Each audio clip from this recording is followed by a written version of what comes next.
నమస్తే సంజునాయిక్ అప్డేట్స్ చూస్తే మాజీ ముఖ్యమంత్రి కేసీఆర్ హరీష్ రావు పిటిషన్లపై ఇవాళ తెలంగాణ హైకోర్టు విచారణ చేపట్టింది. కాళేశ్వరం కమిషన్ రిపోర్టు మొత్తం తప్పులమయంగా ఉందని, ఆ కమిషన్ ఆధారంగా తమపై చర్యలు తీసుకోవద్దని పిటిషన్లో పేర్కొన్నారు. అంతేకాకుండా మాజీ CS SK Joshi, IAS Smita Sabharwal పిటిషన్లు సైతం విచారణకు రానున్నాయి.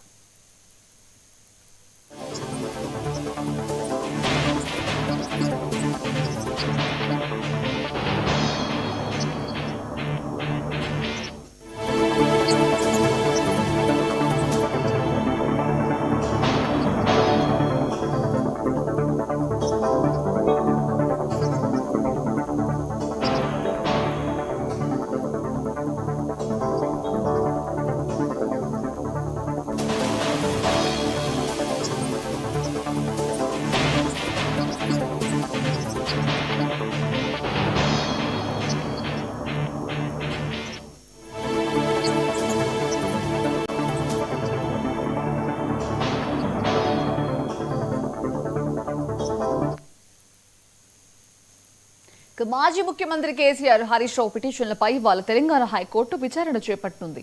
కాళేశ్వరం కమిషన్ రిపోర్ట్ మొత్తం తప్పులమయంగా ఉందని, ఆ కమిషన్ ఆధారంగా తమపై చర్యలు తీసుకోవద్దని ఈ పిటిషన్లో పేర్కొన్నారు. అంతేకాకుండా మాజీ CS SK Joshi, IAS Smita Sabharwal పిటిషన్లు సైతం విచారణకు రానున్నాయి. ఇదే అంశానికి సంబంధించి మరిన్ని అప్డేట్స్ మా కరెస్పాండెంట్, మా చీఫ్ రిపోర్టర్ శ్రీనివాస్ అందిస్తారు. శ్రీనివాస్, చెప్పండి. సంజన, ఏదైతే కాళేశ్వరం కమిషన్ పై ఘోష్ రిపోర్ట్ ఇచ్చిందో, ఘోష్ రిపోర్ట్ ఆధారంగా తమపై చర్యలు తీసుకునే అవకాశం ఉంది. అలా తీసుకోకుండా ఆదేశాలు ఇవ్వాలని మాజీ ముఖ్యమంత్రి కేసీఆర్ తో పాటు అప్పటి ఇరిగేషన్ శాఖ మంత్రి హరీష్ రావు హైకోర్టును ఆశ్రయించడం జరిగింది. అలాగే వారి తర్వాత అప్పటి చీఫ్ సెక్రటరీగా పనిచేసిన ఎస్కే జోషి, అలాగే ప్రిన్సిపల్ సెక్రటరీ, సీఎం ప్రిన్సిపల్ సెక్రటరీగా పనిచేసిన స్మితా అగర్వాల్ కూడా హైకోర్టును ఆశ్రయించడం జరిగింది. ఈ విచారణలు గతంలో వాయిదా వేయబడ్డాయి. వాయిదా తర్వాత ఈ రోజు హైకోర్టులో విచారణకు రానున్నాయి. ఈ విచారణ నేపథ్యంలో ఎలాంటి వాదనలు వీరు వినిపించే అవకాశం ఉంది. తర్వాత ఏదైతే హైకోర్టు విచారణలో ఎలాంటి విషయాలు బయటకు వస్తాయి అనేది మాత్రం ఆసక్తికరంగా నెలకొన్న పరిస్థితి.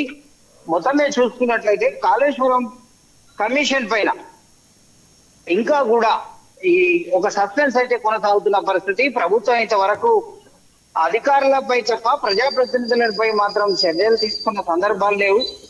ఆ సందర్భంగా ఇప్పటికే విమర్శలు ఎదుర్కొంటున్న పరిస్థితి. ప్రతిపక్షాల నుంచి, ప్రత్యేకంగా బీజేపీ నుంచి విమర్శలు ఎదుర్కొంటున్న పరిస్థితి. ఓటు నోటు కేసులో సీఎం రేవంత్ రెడ్డి అప్పటి సీఎం కేసీఆర్ కాపాడారు. అదే క్రమంలో ఇప్పటి రేవంత్ ప్రభుత్వం కూడా నడుస్తుందని పదే పదే బీజేపీ ఆరోపిస్తున్న పరిస్థితి. ఏదేమైనప్పటికీ కూడా ఒక కాళేశ్వరం కమిషన్, కాళేశ్వరం విచారణ అయితే ఒక వివాదాస్పదంగా ఉంది, ఒక సస్పెన్స్ గా అయితే కొనసాగుతుంది. ఈ విచారణలో ఎలాంటి కొత్త విషయాలు బయటకు వస్తాయని మాత్రం ఎదురు చూడాల్సిందే, వేచి చూడాల్సిందే. Sanjana. Okay, right. Thank you Srinivas, thank you for the update.